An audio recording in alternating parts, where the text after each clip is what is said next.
चलिए देखिए, हम लोग लास्ट वीडियो में हम शायद पढ़े थे रिफ्लेक्शन, है ना।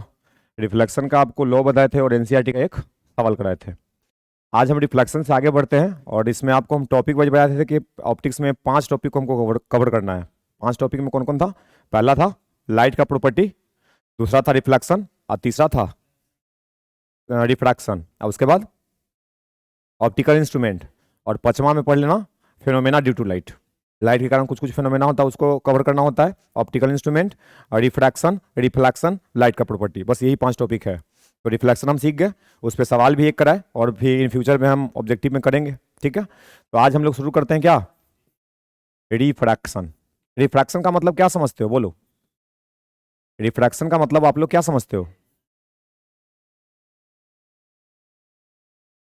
हाँ, तो देखिए रिफ्रैक्शन का मतलब क्या होता है कि अगर ये इंटरफेस है, इंटरफेस किसको बोलते हैं? हाँ, जो दो मीडियम को डिवाइड करता है उसको हम इंटरफेस बोलते हैं, ठीक है। इंटरफेस के जो परपेंडिकुलर लाइन ड्रॉ करते हैं इसको क्या बोलते हैं? नॉर्मल। क्यों ड्रॉ करते हैं? नॉर्मल इसलिए ड्रॉ करते हैं ना कि एंगल को हम मेजर कर सके। एंगल मेजर कैसे करेंगे? लाइट कितना डिग्री पे आया उसको मेजर करने के लिए नॉर्मल बनाते हैं, ठीक है।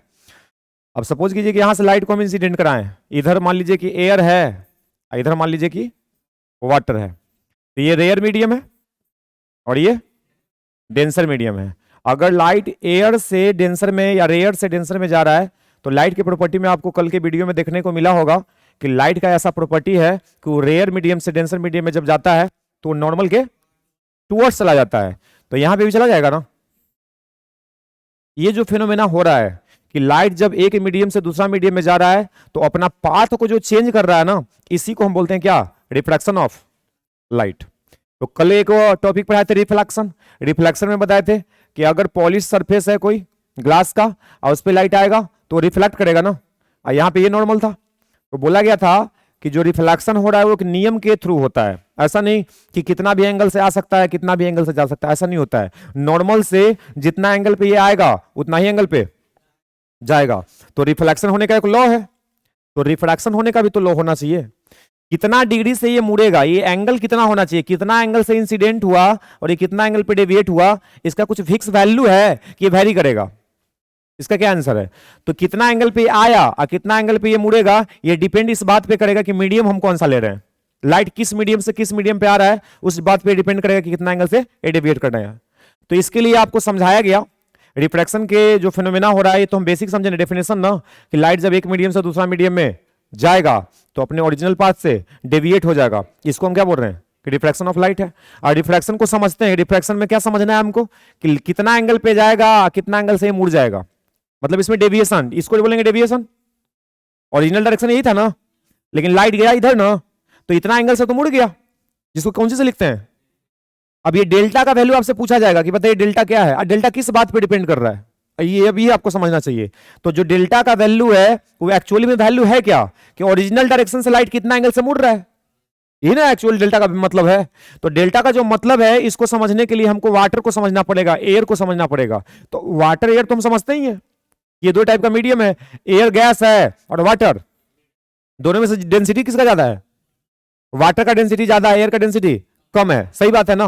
तो वाटर का डेंसिटी अगर ज्यादा है और एयर का डेंसिटी कम है तो ये जो डेंसिटी का जो फर्क है इसी की वजह से ये हो रहा है, ठीक है। अभी डेंसिटी का जो फर्क है और उसी की वजह से लाइट जो डेविएट कर रहा है, तो इसमें कुछ रिलेशन है कि कितना डेंसर मीडियम होगा तो कितना लाइट मुड़ेगा। तो उसको समझाने के लिए कौन आया?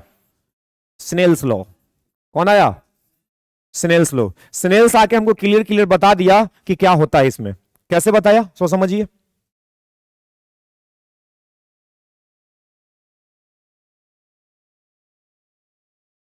देखिए स्नेल्स क्या है, इसका स्टेटमेंट, उससे आपको सब कुछ क्लियर हो जाएगा। स्नेल्स क्या बोलता है, हम इसे यहां पे राइटिंग में लिख देते हैं, आपको ये पता होगा, नहीं पता है तो हम बोलेंगे, उसको आपको नोट करना पड़ेगा। The ratio of angle of incidence, the ratio of sine of angle of incidence, किसका? जो एंगल ऑफ इंसिडेंस है ना ये वाला, तो इस एंगल का साइन वैल्यू लेना है और इसको डिवाइड किससे कर देना है? साइन आर से।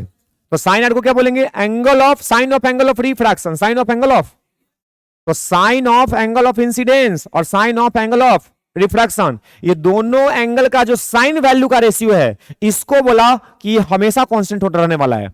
किसी भी गिवन दो मीडियम के लिए। जैसे यहां पे मीडियम था एयर और यहां था, तो अगर ये दो मीडियम फिक्स है तो ये जो दोनों के एंगल का जो साइन वैल्यू का रेशियो होगा वो हमेशा क्या रहने वाला है, ये कांस्टेंट क्या रहेगा, कुछ तो उसका वैल्यू होगा। तो इस कांस्टेंट वैल्यू को समझने के लिए इस मीडियम को हमको समझना पड़ेगा। अब मीडियम को हम क्या समझने वाले हैं, तब मीडियम के लिए एक टर्म को डिफाइन किया गया है जिसका नाम है रिफ्रैक्टिव इंडेक्स।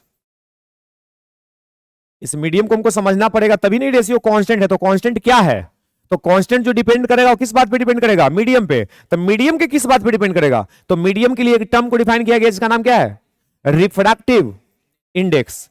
अगर रिफ्रैक्टिव इंडेक्स आप समझ जाइएगा तो आपको स्नेल्स का लॉ आसानी से समझ में आएगा। अभी रिफ्रैक्टिव इंडेक्स किस चीज का नाम है, तो रिफ्रैक्टिव इंडेक्स को डिफाइन किया गया है, इसको डिफाइन किया गया है C अपॉन V, जहां पे C क्या है, speed of light in vacuum ना। वैक्यूम में इलेक्ट्रोमैग्नेटिक वेव का होता है 3 × 10⁸, ये सबको पता होता है। अब V क्या है, तो speed of light in medium, speed of light in medium, ठीक है। तो ये दोनों से डिफाइन किया है। इसका क्या मतलब है, ये दोनों रेशियो से क्या पता चल रहा है, तो ये दोनों रेशियो से आपको ये पता चलेगा ना कि मीडियम का डेंसिटी क्या है, कितना डेंस मटेरियल है आप अज्यूम कर सकते हैं। स्पीड ऑफ लाइट एयर में 3 × 10⁸ है, पानी में 225,000 किलोमीटर पर सेकेंड है। इसको किलोमीटर में बोले तो 5 लिख सकते हैं। एयर में 3 × 10⁵ और किसका ले रहे हैं हम, वाटर का ना। तो वाटर में कितना हो रहा है, 2,25,000, कितना हो रहा है, 2,25,000 किलोमीटर पर सेकेंड। तो बताइए जो स्पीड में फर्क आया कि नहीं आया, हवा में इतना तेजी से जा रहा है, अब पानी में आया तो स्लो हो गया, स्पीड घटा ना। तो ये जो स्पीड जो घट रहा है वो किसके कारण घट रहा है, इसके डेंसिटी से। जितना ज्यादा डेंस मटेरियल रहेगा लाइट को पास करने में उतना ज्यादा टाइम लगेगा, जितना रेयर मटेरियल रहेगा वो लाइट उतना तेजी से पास करेगा। सबसे ज्यादा स्पीड कहां होगा, वैक्यूम में। सबसे ज्यादा लाइट कहां तेजी से जाएगा, वैक्यूम में, उसके बाद एयर में, और एयर के बाद जो सबसे रेयर होगा उसमें जाएगा। तो यहां पे क्या पता चल रहा है इस रिफ्रैक्टिव इंडेक्स से कि स्पीड ऑफ लाइट किस मीडियम में कितना होने वाला है, ठीक है। तो यहां से स्पीड चेक किया गया और दोनों को रेशियो करके क्या निकल ले गया, रिफ्रैक्टिव इंडेक्स। तो हम थोड़ा डिटेल में जाते हैं, देखिएगा रिफ्रैक्शन क्या होता है, क्यों होता है, इसके बारे में हम थोड़ा बात कर लिए। अब स्नेल्स लॉ को डायरेक्टली समझिए। इसका स्टेटमेंट है sine I upon sine R equal टू में लिख देते हैं कांस्टेंट। क्या लिख देते हैं, क्या बोले, कांस्टेंट डिफाइन कैसे होता है, रिफ्रैक्टिव इंडेक्स से। अगर ये एयर था और ये वाटर था तो मान लीजिए कि रिफ्रैक्टिव इंडेक्स इधर μ1 है और इधर μ2 है। म्यू किसको बोलते हैं, इसको समझना है हमको। इसको समझने के लिए हम इसको समझ रहे हैं कि μ1 μ2 क्या चीज है। तब μ1 μ2 अपना अपना मीडियम का रिफ्रैक्टिव इंडेक्स है। डिफाइन कैसे किया गया, C अपॉन V से। तो अगर कोई पूछे कि एयर का कितना होगा, तो एयर और वैक्यूम दोनों में स्पीड ऑफ लाइट सेम लेते हैं हम, तो जितना C है उतना ही V है। तो CC ये किसके लिए, क्योंकि एयर और वैक्यूम में स्पीड ऑफ लाइट लगभग बराबर है, तो दोनों का वैल्यू सेम हो जाएगा, तो कट के कितना आ जाएगा 1। तो एयर का अगर वैल्यू पूछा जाए कि रिफ्रैक्टिव इंडेक्स कितना होगा तो 1। इसी तरह से अगर हम बोले कि वाटर का कितना होगा, तो वाटर में क्या लिखेंगे, C अपॉन V। C क्या वैक्यूम में, V क्या लिखेगा वाटर में ना, तो C का कितना वैल्यू होता है 3 × 10⁸ और डिवाइडेड V कितना होता है 2,25,000 अभी बताए थे ना। तो यहां पे अगर 10⁸ लिख रहा है तो इसको मीटर में बदलना पड़ेगा। तो 2,25,000 गुना 10⁻³ से गुना कर देंगे, ठीक है। 8 3 0 और 3 0 6 0 6 0 खत्म। यहां पे क्या बचा 2 0, तो कितना आ जाएगा 300/225। 300/225 इसका वैल्यू अप्रोक्सीमेटली कितना आता है 1.33। तो जितना भी मीडियम है ना सबका रिफ्रैक्टिव इंडेक्स इसी निकाला गया है। उसमें स्पीड ऑफ लाइट को देखा गया कि इसमें स्पीड ऑफ लाइट कितना है, एयर में कितना है, कंपेयर किया गया। दोनों का रेशियो हम डिवाइड करेंगे तो हमको क्या मिलेगा, मीडियम का रिफ्रैक्टिव इंडेक्स। तो जो स्नेल्स लॉ है, बोला गया कि जो कांस्टेंट आएगा ना वो कांस्टेंट जो आएगा वो रिफ्रैक्टिव इंडेक्स का भी रेशियो होगा। लाइट किस मीडियम से किस मीडियम में गया, ठीक है, रेयर से डेंसर में या डेंसर से रेयर, कहीं भी जा सकता है ना। तो इसमें जो साइन के एंगल का जो रेशियो निकाल रहे हैं sine I upon sine R, इसका जो वैल्यू होता है ये दोनों मीडियम के रिफ्रैक्टिव इंडेक्स के रेशियो के बराबर होता है। समझ आ रहा है। फाइनल पॉइंट पे आते हैं। फाइनल पॉइंट क्या है, फाइनल पॉइंट हमारा क्या है, फाइनल पॉइंट हमारा ये बन रहा है, देखिए फिर से एक बार सुन लीजिए। स्नेल्स लॉ का फाइनल पॉइंट ये है कि साइन आई मतलब sine value of angle of incidence और sine value of angle of refraction, ये जो दोनों का रेशियो होगा ना वो रिफ्रैक्टिव इंडेक्स के बराबर आएगा। ये भी रिफ्रैक्टिव इंडेक्स क्या है, तो रेशियो ही है। कि दोनों मीडियम का। अब यहां पे हम डिफाइन लिखना तरीका आपको सिखाएंगे। यहां पे रिफ्रैक्टिव इंडेक्स को हम लिख सकते हैं μ2 अपॉन μ1 या μ1 अपॉन μ2, ये दोनों वैल्यू हमको याद रखना होता है। अब कौन सा होगा इसको लिखने का तरीका, स्नेल्स लॉ क्या है? स्नेल्स लॉ हमको डिफाइन किया गया है दो मीडियम के लिए, ठीक है। ये हमको किसके बारे में समझाता है? रिफ्रैक्शन के बाद। क्या इसका स्टेटमेंट है? स्नेल्स लॉ क्या बोलता है? तो क्या लिखना है कि it is defined as the ratio of sine of angle of incidence to the sine of angle of refraction is always constant for a given pair of medium. जो मीडियम आपको दिया रहेगा ना, वो गिवन मीडियम के लिए ये दोनों एंगल का साइन वैल्यू का रेशियो हमेशा कांस्टेंट आएगा। अब कांस्टेंट किसके टर्म में आएगा? रिफ्रैक्टिव इंडेक्स के रेशियो में आएगा। जैसे इधर का μ1 है इधर का, तो इसी के रेशियो में कुछ आने वाला है। कैसे लिखना है, लिखने का तरीका सीखो। देखिए इसको लिखने का तरीका बहुत सिंपल है कि जिधर हम इधर मान लीजिए रिफ्रैक्टिव इंडेक्स μ1 था ना, इधर μ2 था, तो कंफ्यूजन से बचने के लिए हम क्या बोलते हैं कि जिधर का एंगल लीजिएगा ना, उधर का रिफ्रैक्टिव इंडेक्स साथ में मल्टीप्लाई करिए, ठीक है, कभी गलत नहीं होगा। जिधर का रिफ्रैक्टिव इंडेक्स उधर के साथ में एंगल को मल्टीप्लाई कीजिए। तो इसको हम क्या लिख सकते हैं, μ1 इंटू, हाँ वैल्यू लेना है साइन का, तो μ1 इंटू साइन है, और नीचे क्या है, तो μ2 into sine R, μ2 into sine R, ऐसे लिख लीजिए। और उसके बाद जैसे हम स्टेटमेंट में लिखाए थे कि the ratio of sine of angle of incidence to the sine of angle of refraction का रेशियो कांस्टेंट होता है। अब तुम रेशियो बना लो, साइन आर को नीचे ले आओ, तो sine I upon sine R ratio में आ गया। अब ये दोनों का रेशियो क्या होने वाला है, इधर से क्या आ जाएगा, μ2 अपॉन μ1। बताओ μ1 भी फिक्स है, 1 था, अब पानी अगर है तो पानी का भी फिक्स है। अगर दो डिजिट में हम एक एग्जांपल ले रहे हैं कि यहां पे 1 है, यहां पे 1.33 है, दोनों को भागा देंगे तो फिक्स आएगा कि नहीं आएगा, कुछ कांस्टेंट वैल्यू आएगा। इसलिए क्या बोलता है कि the ratio of sine of angle of incidence to the sine of angle of reflection is always, क्योंकि कांस्टेंट आता है, ठीक है। तो स्टेटमेंट क्लियर है स्नेल्स लॉ का, यही लॉ है, ये सबसे इंपॉर्टेंट है। अगर हम ऑप्टिक्स में बोले कि सबसे बड़ा टॉपिक कौन है, तो रिफ्रैक्शन। अगर स्नेल्स लॉ, अगर ऑप्टिक्स में बात किया जाए ऑप्टिक्स में कि सबसे ज्यादा पोर्शन किसका हमको पढ़ना है, तो ऑप्टिक्स में सबसे बड़ा पोर्शन है रिफ्रैक्शन। तो बताओ सबसे बड़ा पोर्शन है रिफ्रैक्शन। अब बच्चा रिफ्रैक्शन का मतलब ही नहीं समझ रहा है, तो आगे रिफ्रैक्शन से रिलेटेड कुछ भी बताएंगे तो समझ में आएगा, आज समझ में आएगा भी तो उतना ही ना, एग्जाम में फिर लिख पाएगा, नहीं लिख पाएगा। तो आप चीजों को क्या करो ना, जीरो से स्टार्ट करो। समय हम लोग के पास इतना सफिशियंट है कि कोई दिक्कत होने वाला नहीं है, बस तुम खाली ईमानदारी से जाग जाओ ना, ठीक है। तो रिफ्रैक्शन समझ में आया, वो लाइट एक मीडियम से दूसरा मीडियम में गया, अपना रास्ता से भटक गया, दिस इज कॉल्ड, बात खत्म। रिफ्लेक्शन जब भी होगा लाइट अपने पथ से डेविएट होगा, ठीक है। लाइट का रिफ्लेक्शन, देखो सवाल कैसे बनता है, अगर आपको कॉन्सेप्ट क्लियर है तो सवाल बिल्कुल आसानी से बनेगा। लाइट एक मीडियम से दूसरा मीडियम में गया, ठीक है, ये है रेयर मीडियम, ये है डेंसर मीडियम। सवाल है कि बताओ लाइट रेयर से डेंसर जा रहा है, लाइट का स्पीड बढ़ेगा घटेगा? ऑब्वियस बात है, लाइट अगर रेयर से डेंसर जाएगा इसका स्पीड घटेगा, ठीक है। स्पीड घटेगा, फ्रीक्वेंसी नहीं बढ़ेगा। लाइट का फ्रीक्वेंसी कभी बदलने वाला चीज नहीं है। लाइट का प्रॉपर्टी, पहला वीडियो आप देखे तो क्या देखे, लाइट का प्रॉपर्टी में आपको बताया गया था कि C = F × लैम्डा होता है। F क्या होता है, फ्रीक्वेंसी। F ही कभी नहीं बदलता है, किसी मीडियम में इसको भेज दीजिए, ये बदलने वाला फैक्टर बदलेगा तो कौन बदलेगा, और स्पीड। तो बताओ स्पीड क्या हुआ था, रेयर से डेंसर में आते हो तो स्पीड क्या हुआ था, घटा था। तो कोई पूछे वेवलेंथ भी क्या होगा, वेवलेंथ भी घटेगा। लेकिन कोई पूछे फ्रीक्वेंसी क्या होगा, सवाल निकल रहा है कि नहीं। सवाल में बताओ इस सवाल कौन बना सकता है जिसको थोड़ा कॉमन सेंस है कि लाइट जब डेंसर से रेयर में गया है तो इसका स्पीड घट गया है, तो स्पीड घट गया तो लैम्डा भी घट जाएगा। अगर ये घटेगा तो ये भी घटेगा, डायरेक्टली प्रोपोर्शनल है। आई क्या है, कांस्टेंट है, फ्रीक्वेंसी बदलने वाला चीज नहीं है। उसके बाद कैसे सवाल बनेगा, देखिए सवाल भी देखते चलते हैं साथ में। बेसिक रिफ्रैक्शन के डेफिनेशन पे ही सब सवाल है। लाइट यहां से आया, ठीक है, ये एंगल बोला कि 30 डिग्री है, कितना है, 30 डिग्री है। यहां से लाइट को ऐसे ले गया, आई बोला कि 20 डिग्री है, ठीक है। इसका रिफ्रैक्टिव इंडेक्स बोला μ1 है और इसका बोला μ2 है, या एक वैल्यू दे दिया कि μ1 का वैल्यू कुछ है गिवन, μ1 है, अब बोला कि μ2 कितना होगा, ठीक है। चार चीज है ना, angle of incidence, angle of refraction, μ1, और आपको देखो 3 चीज पता है, तीनों में से कोई भी चीज पता हो सकता है। μ1 पता है, ई पता है, ई पता है, ई पूछ लिया।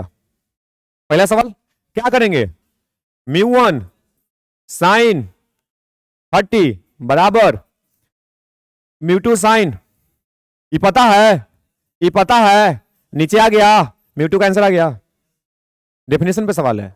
दूसरा सवाल, रिफ्रैक्शन फिर से हो रहा, लाइट इधर से आया, जाना चाहिए था, सीधा चल गया ऐसे, ये बोल दिया कि 45 डिग्री है, ये बोल दिया 20 डिग्री है, तो पूछा ये बताओ डेल्टा कितना होगा, तो बताओ, ये सीधा सीधा तो इक्वल ना होगा, ये 45 तो टोटल 45 में से 20 गया आंसर। ये सब सवाल में कोई जान है, बस रिफ्रैक्शन तुमको समझ आना चाहिए कि क्या हो रहा है, ठीक है। तो रिफ्रैक्शन क्या है, रिफ्रैक्शन का लॉ क्या है, स्नेल्स लॉ क्या है, क्लियर हो चुका। अब इससे आगे बढ़ते हैं। देखो रिफ्रैक्शन का नाम आएगा तो सबसे पहले नाम किसका आएगा, लेंस का। किसका नाम आएगा, लेंस कितना होता है, 2, लेंस कितना होता है 2, इसका नाम कॉन्वेक्स, इसका नाम कॉनकेव। कल के वीडियो में आपको हम इमेज के बारे में जानकारी दिए थे कि इमेज मिरर से कैसे बनता है, कॉनकेव मिरर का भी बताए थे और कॉन्वेक्स मिरर का भी बताए थे।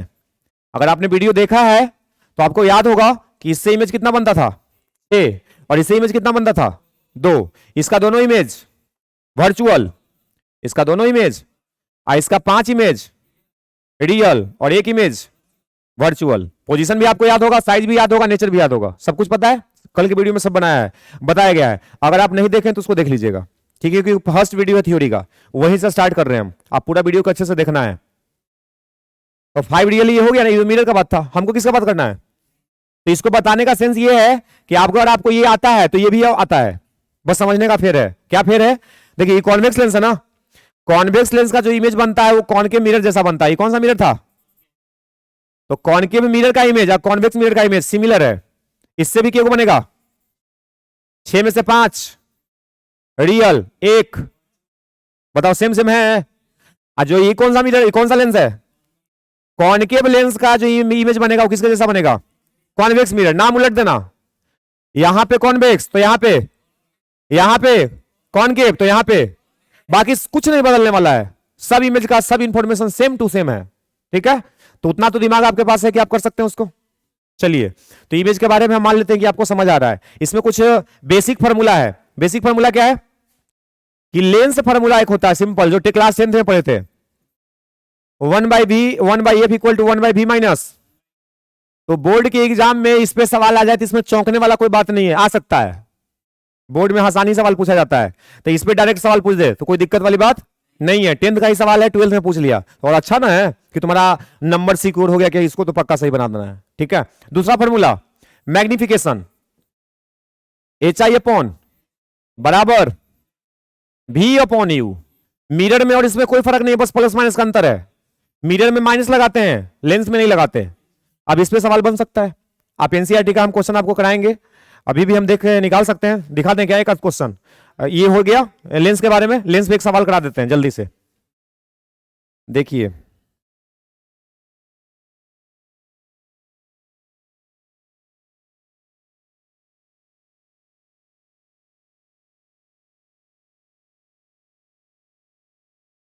एक सवाल साथ में कर लेंगे तो जो आपका कॉन्फिडेंस लेवल बढ़ जाएगा।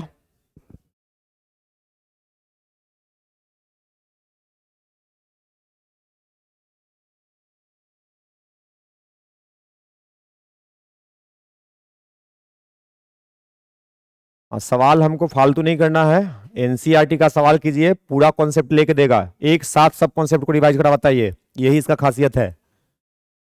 देखिए कौन सा सवाल करते हैं,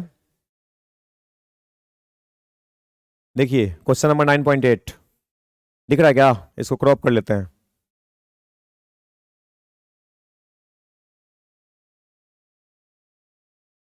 नाइन 9.8 था ना,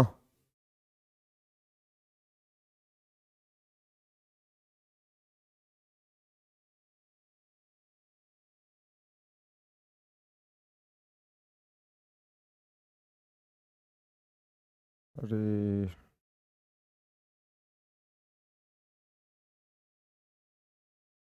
देखिए ये सवाल था, अभी लेंस के बारे में, लेंस फार्मूला पढ़े हैं, उसका इमेज का फॉर्मेशन समझे हैं, हमको ऐसा उम्मीद है कि आपको भी वो आता है, नहीं आता है तो उसका इमेज का इन्फॉर्मेशन लेके इस वीडियो को देखिएगा, पूरा समझ में आ जाएगा। क्या क्वेश्चन कह रहा है, A beam of light converges at a point. Beam of light converges at a point P. Now a lens is placed in the path of the convergent beam, 12 centimeter from P. At what distance? At what point does the beam converge it? The lens is a convex lens of focal length 20 centimeter and a concave lens of focal length 16 centimeter. ये कहने का क्या मतलब है?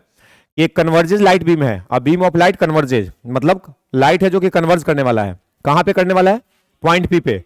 और उसके बीच में एक लेंस प्लेस करना है. Now a lens is placed in the path of the convergent beam. देखो बोर्ड पे, कन्वर्जेंट बीम क्या यही होता है? क्या ये कन्वर्जेंट बीम है? ये आगे आके कहीं पे कन्वर्ज करने वाला होगा, कहीं ना कहीं तो मिलता ना. लेकिन इसको मिलने से पहले इसके बीच में कौन रख दिए? क्या रख दिए? लेंस रख दिए. अब बताओ, नेचुरली बिना लेंस के जहां पे मिलने वाला था, क्या लेंस रखने के बाद भी वहीं पे मिल पाएगा?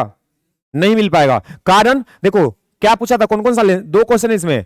ए पॉइंट में बोल रहा है कॉन्वेक्स लेंस रखना, जिसका फोकल लेंथ कितना है? 20. तो हम वही लिए है ना, तो इसका फोकल लेंथ कितना हो गया? 20 सेंटीमीटर. फोकल लेंथ कितना हो गया? 20 सेंटीमीटर. तो बताइए, जहां पे कन्वर्ज करने वाला था, जो कि अब नहीं करेगा, अब कहां करेगा? तो अब देखिएगा, अब ये कन्वर्ज यहां करेगा. ये कन्वर्जिंग है तो लाइट को बेंड कराएगा. ये तो सीधा सीधा पास आउट हो जाएगा. ये बेंड कराएगा, यहां से ये बेंड करेगा. दिख रहा है? तो जब इसके रास्ते में हम लेंस को प्लेस कर दिए, तो मिलना था इसको यहां, लेकिन मिल जाएगा यहां.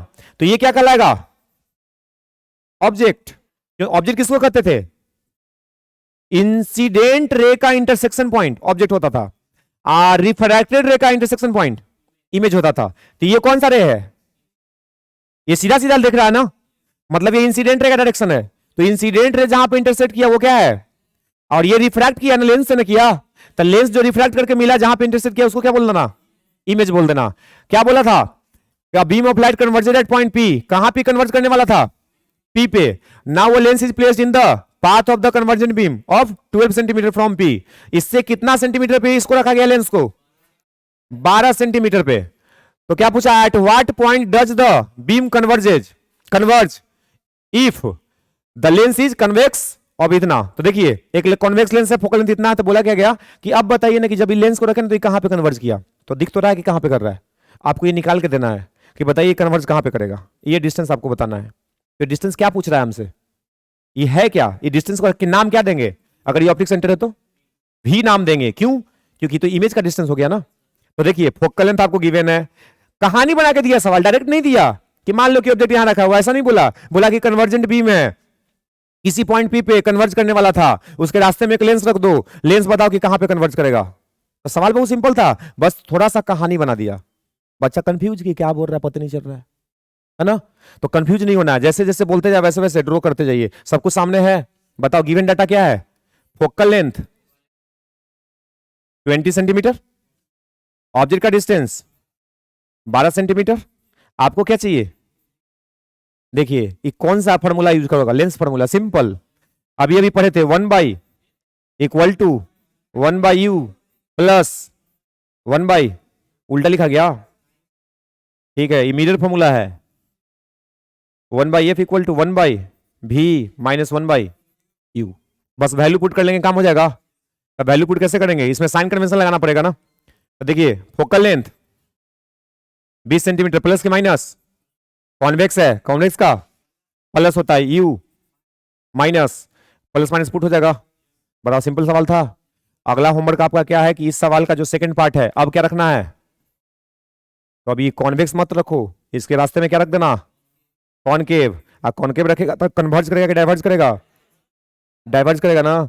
तो डाइवर्ज यहां से बताओ, लाइट ऐसे जाएगा, ये ऐसे जाएगा, इधर मिलेगा नहीं, तो पीछे कहीं यहां मिलेगा. आपको ये बताना है कि इतने डिस्टेंस कितना होगा. ये हमारा तुम्हारा होमवर्क है, ये कल कर तुमको करके आना है. ठीक है, चलिए आगे बढ़ते हैं. लेंस के बात हो गया. अब लेंस के बाद रिफ्लेक्शन में हमको क्या कवर करना है?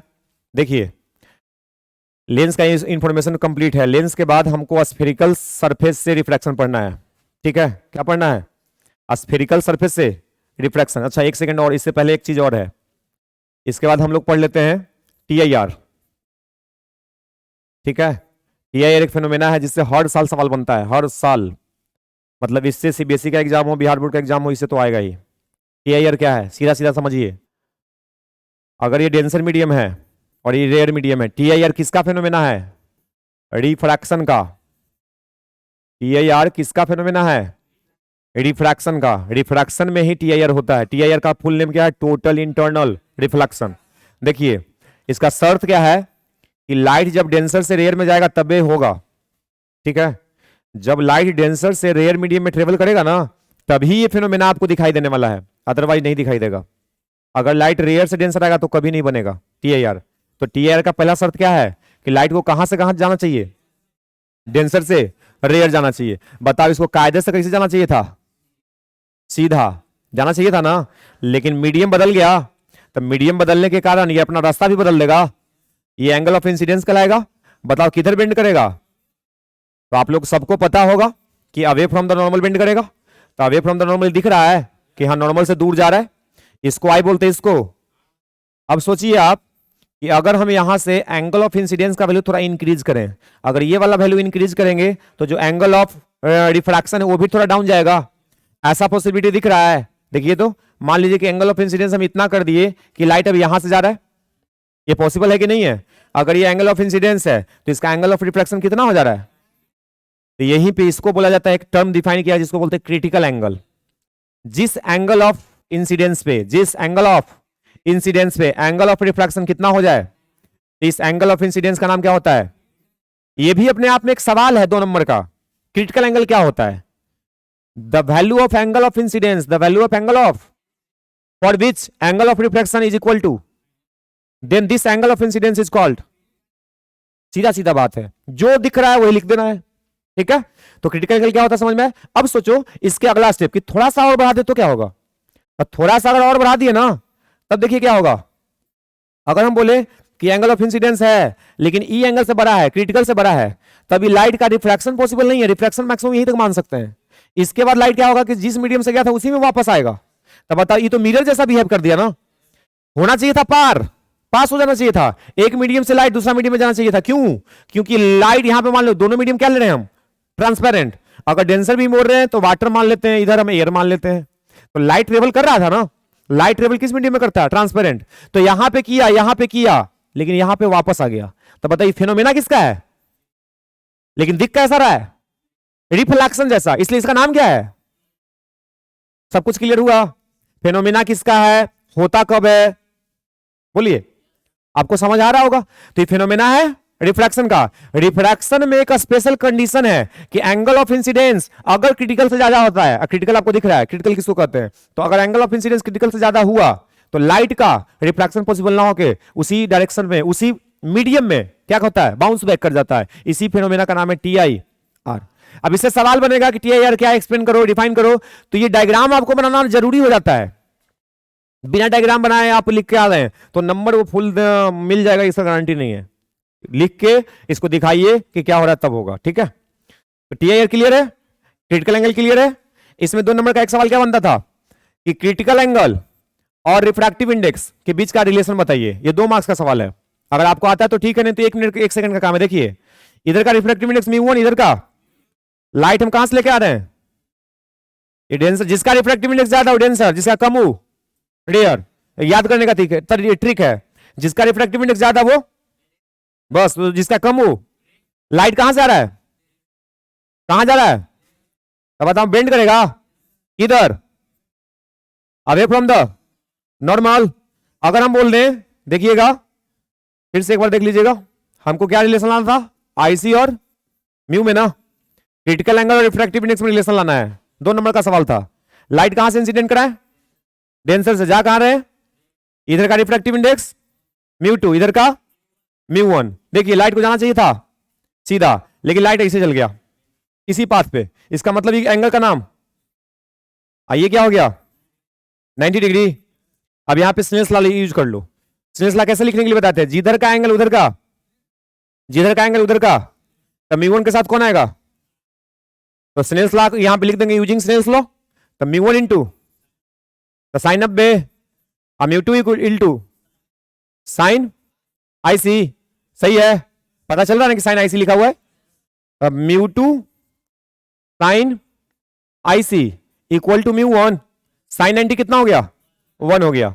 तो साइन आईसी बराबर mu one upon mu two, ठीक है। तो आईसी बराबर क्या लिख सकते हैं, आईसी बराबर हो गया sine inverse mu one by mu two. याद रखना कैसे है, sine inverse mu one by mu two होता है, बच्चा कंफ्यूज होता है कि mu two by mu one था कि mu one by mu two था, ये कंफ्यूजन का पॉइंट है, बहुत बच्चा कंफ्यूज रहता है। तो याद कर लो कि नीचे में क्या होता है, नीचे में होता है डेंसर, बस याद रहेगा साइन इनवर्स नीचे में। डेंसर को जनरली जो हम लोग पढ़ रहे हैं या हम जो वीडियो बना रहे हैं जितना भी बनाएंगे, जनरली डेंसर को हम किससे लिखेंगे, म्यू टू से। तो हमेशा ध्यान में रह जाएगा कि म्यू टू डेंसर का था, म्यू टू डेंसर का था। क्लियर हुआ। इसमें न्यूमेरिकल कैसे बनेगा, देखो मीडियम का रिफ्रैक्टिव इंडेक्स गिवन है, म्यू वन का वैल्यू दे दे, म्यू टू का वैल्यू दे दे, आईसी पूछ ले, ठीक है, बस वैल्यू पुट कर आंसर, कुछ करना है। म्यू वन म्यू टू दिया हुआ है, बोला क्रिटिकल एंगल कितना होगा, तो बताओ। कभी कभी क्या करेगा, कंफ्यूज करेगा कि लाइट वाटर से जा रहा है, वाटर से लाइट का रिफ्लेक्शन हुआ है, बस इतने लिखेगा, लाइट का वाटर से रिफ्लेक्शन हुआ है, बताइए क्रिटिकल एंगल इसके लिए क्या होगा। तो वाटर से रिफ्लेक्शन और रिफ्लेक्शन हो रहा है तो कहां हो रहा है, तो कुछ नहीं बोला तो एयर, और कुछ नहीं बोल रहा है, कुछ छिपा रहा है, तो छिपा किसको सकते हैं, इसके अलावा कोई छिपने वाला चीज नहीं है। तो अगर हम बोले कि वाटर का रिफ्रैक्टिव इंडेक्स बताइए क्रिटिकल एंगल, या इसका रिफ्रैक्टिव इंडेक्स दे दे क्रिटिकल पूछ ले, दोनों सवाल बन सकता है। आईसी देगा, आईसी दिया हुआ है तो रिफ्रैक्टिव इंडेक्स पूछेगा, अगर रिफ्रैक्टिव इंडेक्स दिया हुआ है तो आईसी पूछेगा, बताओ। तो फॉर्मूला में पुट कर लेंगे, काम हो जाएगा। अगर म्यू पता है तो आईसी पूछेगा, अगर आईसी पता है तो म्यू पूछेगा, सही है, सॉल्व हो जाएगा। तो इस पे सवाल बनेगा, चलिए इजी हो जाएगा। तो टीआईआर हो गया, इसका कंडीशन आपको पता चल गया, टीआईआर का कंडीशन पूछ लेता है कि बताओ टीआईआर का क्या कंडीशन होने का, तो डेंसर से रेयर और angle of incidence must be greater than critical. Angle of incidence ध्यान रखना, 90 भी बचा लिख देता है 90, तो एंगल ऑफ इंसिडेंस बड़ा होना चाहिए किससे, ये इसका कंडीशन है, 90 वाला कंडीशन नहीं है, 90 वाला कंडीशन क्रिटिकल का है कि क्रिटिकल एंगल कब बनेगा, तो जब आर का वैल्यू 90, एंगल ऑफ रिफ्लेक्शन कितना रहेगा, तब एंगल ऑफ इंसिडेंस का नाम होगा क्रिटिकल। जब ये वाला एंगल 90 होगा तब इसको हम बोलेंगे क्रिटिकल है। आप बोले कि टीआई का कंडीशन क्या है, तो ये कंडीशन है कि इंसिडेंट एंगल क्रिटिकल से बड़ा होना चाहिए, सही है। तो यहां तक क्लियर। चलिए इसके बाद जो हम लोग को कवर करना है, एक रियल डिस्टेंस और वर्चुअल डिस्टेंस का रिलेशन था, real and virtual distance, real distance virtual distance पे कुछ सवाल कैसे बनता है, ये बोल देगा कि मान लो पानी है, क्या मान लो पानी है, वाटर है, आइस के नीचे एक ऑब्जेक्ट है, ये ऑब्जेक्ट है, ठीक है। आइस को कोई आदमी ऊपर से देख रहा है, तो ऊपर क्या है, एयर है। बताओ क्या ये आदमी को जो ये ऑब्जेक्ट दिखेगा ये अपने एक्चुअल पोजीशन पे दिखेगा या ऊपर नीचे दिखेगा, तो आपको अंदाजा होना चाहिए कि ये अगर ऑब्जेक्ट है और यहां से अगर लाइट इसके पास जाएगा तो ये सीधा सीधा तो जा नहीं सकता है, क्योंकि ये तो इंटरफेस में है, यहां से जैसे पास करेगा तो नॉर्मल खींचेंगे और नॉर्मल से बेंड करेगा अवे फ्रॉम द नॉर्मल, दिख रहा है। अगर ये ऑब्जेक्ट है तो इस आदमी को क्या लगेगा कि ऑब्जेक्ट से लाइट आ रहा है, ये नहीं लगेगा, ऑब्जेक्ट से लाइट आ रहा है तो सीधा आएगा, तो बताइए लाइट सीधा कभी जा सकता है, लाइट यहां से आने के बाद बेंड करेगा ही करेगा, क्योंकि रिफ्लेक्शन का ये लॉ है हमारा कि एक मीडियम से लाइट दूसरा मीडियम में गया तो अपना पाथ को चेंज करेगा, ये 100% गारंटी है। तो बताओ पानी से हवा में जा रहा है तो लाइट सीधा नहीं जा सकता है, तो लाइट क्या कर गया, बेंड कर गया। तो बताओ इसको पीछे की ओर बढ़ाएंगे हम, तो मान लो कि एक लाइट को हम सीधे निकाल देते हैं नॉर्मल, तो नॉर्मल जो लाइट जाता है उसको उसका रिफ्लेक्शन नहीं होता है, तो सीधा सीधा निकल गया, और जो इसको पीछे की ओर बढ़ाए तो कहीं पे कटा, इस ऑब्जेक्ट का इमेज इसको यहां दिखाई देने वाला है। अगर ये आदमी बाहर से देखेगा ना तो ऑब्जेक्ट है यहां, इसको दिखाई कहां देगा, यहां। तो बताओ रियल डिस्टेंस ये था, ये तो वर्चुअली दिख रहा है ना, काल्पनिक चीज है, नहीं सही में यहां है, नहीं सही में यहां है, लेकिन देख ये जो ऊपर नीचे हुआ है किसके कारण हुआ, रिफ्रैक्शन, किसके कारण हो रहा है, रिफ्रैक्शन। बचपन में पढ़ा होगा, ग्लास में पेंसिल डाल दिए, पेंसिल टेढ़ा दिख रहा है, किसके कारण हो रहा है, बाल्टी में सिक्का डाल दिए, देख रहे हैं तो सिक्का उठा हुआ दिख रहा है, किसके कारण, तो वही फिनोमेना है। यहां पे एक मछली है, एक ऑब्जेक्ट है, आपको देख रहे हैं बाहर से, तो मछली आपको यहां दिखेगा कि यहां दिखेगा, ऊपर दिखेगा, ठीक है। तो ये रियल डिस्टेंस हुआ, ये रियल डिस्टेंस को मान लो h, आप वर्चुअल को मान लो, आपको पूछा जाएगा इस पे न्यूमेरिकल सवाल बनेगा कि रियल डिस्टेंस और वर्चुअल डिस्टेंस में क्या रिलेशन है। Real distance divided by virtual distance का जो फॉर्मूला होता है वो μ2 अपॉन μ1 होता है। क्या होता है, μ2 क्या हुआ है, ये डेंसर मीडियम है ना, तो डेंसर मीडियम का रिफ्रैक्टिव इंडेक्स हर बार हम यही लेंगे, तो डेंसर का रेयर का तो इसका फॉर्मूला क्या है, real distance upon virtual distance. इसका जो रेशियो होगा वो म्यू2 अपॉन म्यू1 के बराबर होगा। इसको डिराइव कर सकते हैं हम, आगे के वीडियो में होगा, आपका डिमांड होगा या वैसा हमको लगेगा कि करा देना चाहिए। वैसे ही डायरेक्ट सवाल आने का चांस नहीं है, आएगा तो इसमें न्यूमेरिकल प्रॉब्लम आएगा। ऐसा सिचुएशन बना के एनसीईआरटी में क्वेश्चन है, ठीक है, उस क्वेश्चन को भी हम देखेंगे। लेकिन अभी थोड़ा सा और टॉपिक को बढ़ा लेते हैं, अगला वीडियो में हम इसका क्वेश्चन भी कर लेंगे, ठीक है। ये रिलेशन बस याद रखना कि रियल डिस्टेंस और वर्चुअल डिस्टेंस के बीच का रिलेशन क्या होता है, तो real distance upon virtual distance is equal to mu two upon mu one. Mu two याद रखना, जो रियल डिस्टेंस होता है ना, उसी के सामने उसी के मीडियम का हमको यहां पे लिखना होता है। तो बताओ, रियल डिस्टेंस था डेंसर में ना, तो डेंसर का कितना था, तो उसके सामने म्यू2 लिखना होता है। इसका उल्टा भी सवाल देख सकता है कि ऑब्जेक्ट है एयर में, आप देख रहे हैं पानी के अंदर से, ये फॉर्मूला उल्टा कर देंगे। समझ गए? चलिए, ये हो गया रियल डिस्टेंस वर्चुअल डिस्टेंस हो गया। इसके बाद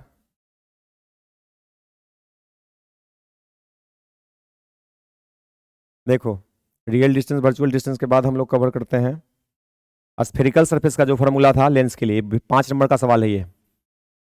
हम यहाँ पे भी डेरिवेशन तो नहीं कराएंगे, लेकिन आपको रिजल्ट बता सकते हैं। अगर आपके पास ऑप्शन हो तो आप उसको प्रैक्टिस कर लीजिएगा, ठीक है। तो ये है रिफ्रैक्टिव से एक सरफेस है, स्फेरिकल सरफेस है। कौन सा सरफेस है ये? 5 मार्क्स का सवाल है। टॉपिक क्या है? Refraction through spherical surface. Refraction through spherical surface. ये स्फेरिकल सरफेस, इसका नाम हम देते हैं ए बी सी। एक पॉइंट ऑब्जेक्ट लिया जाएगा, इससे एक इमेज बनाया जाएगा, ये सी रहेगा, ये इमेज का पोजीशन है। इधर का रिफ्रैक्टिव इंडेक्स म्यू1 है, इस मीडियम का स्फेरिकल सरफेस का म्यू2 है, ये ऑब्जेक्ट का डिस्टेंस है यू, ये इमेज का डिस्टेंस है वी, ये रेडियस ऑफ कर्वेचर है आर। आपको बोलेगा कि रिफ्रैक्शन थ्रू स्फेरिकल सरफेस के लिए फॉर्मूला को ड्राइव करो। तो फॉर्मूला का डिराइव करने का मतलब क्या है कि स्फेरिकल सरफेस लेके इससे रिफ्रैक्शन करवा के एक रिलेशन को डेवलप करो, ठीक है। एक स्फेरिकल सरफेस लो, उससे रिफ्रैक्शन कराओ, रिफ्रैक्शन करा के जो भी यहां पे डाटा कलेक्ट हो रहा है उस सबको रिलेट करो। तो डाटा क्या क्या है देखो, तो यू है, वी है, आर है, म्यू1 है और म्यू2 है। यही 5 वो चीज है ना, ये पांचों को रिलेट करके एक फॉर्मूला ड्राइव करना होता है। जो फॉर्मूला क्या होता है, mu two minus mu one upon R equal to mu two upon V minus mu one upon U, ठीक है। ये फॉर्मूला आप कोशिश कीजिएगा कि अपने नोट से या जैसे भी आप पढ़ रहे होंगे वो उसको हम कवर करें, या एनसीईआरटी को देख के फॉलो कीजिए। अगर आपसे नहीं होता है तो कमेंट करके बताइएगा कि इसका डेरिवेशन हम करा देंगे, ठीक है। ये कंप्लीट हुआ। इसके लगे हाथ देख लेते हैं कि अगर यही रिफ्रैक्सिव जो रिफ्रैक्शन वाला सरफेस है, अगर 2 सरफेस हो जाए तो लेंस बन जाएगा। अगर एक सरफेस हो तो केवल क्या बोलना है कि रिफ्रैक्शन थ्रू स्फेरिकल सरफेस है। अगर 2 स्फेरिकल सरफेस है तो इसको क्या बोलते हैं, लेंस है। तो लेंस से भी सवाल बनता है कि लेंस से रिफ्रैक्शन का फॉर्मूला क्या होगा। तो लेंस से फिर से रिफ्रैक्शन कराना पड़ेगा ना। इसका ऑब्जेक्ट ले लो, रिफ्रैक्शन कराओ, इमेज कहीं बनेगा। ये जो इमेज का फॉर्मेशन है, ये मान लो कि रिफ्रैक्टिव इंडेक्स म्यू1 इधर का, म्यू2 ये वाला डिस्टेंस यू, इधर वाला वी, ठीक है। अब इसके लिए फॉर्मूला चाहिए। इसके लिए जो लेंस के लिए फॉर्मूला ड्राइव किया गया है उसको बोलते हैं लेंस मेकर फॉर्मूला। क्या बोलते हैं? इसका फॉर्मूला आता है म्यू2 1 minus 1 into 1 upon R1 minus 1 upon R2। तो ये दोनों फॉर्मूला दोनों मोस्ट इंपोर्टेंट सवाल है, ठीक है। ये दोनों सवाल 5-5 नंबर का मोस्ट इंपोर्टेंट है। ऑप्टिक्स से डेरिवेशन में एकदम हाईलाइटेड क्वेश्चन है कि ये पूछा जा सकता है, ठीक है। तो इसको आप प्रैक्टिस कीजिएगा। तो आज के लिए इतना छोड़ते हैं, अगला वीडियो में हम इसको रे ऑप्टिक्स को कंप्लीट कर लेंगे, ठीक है। Thank you.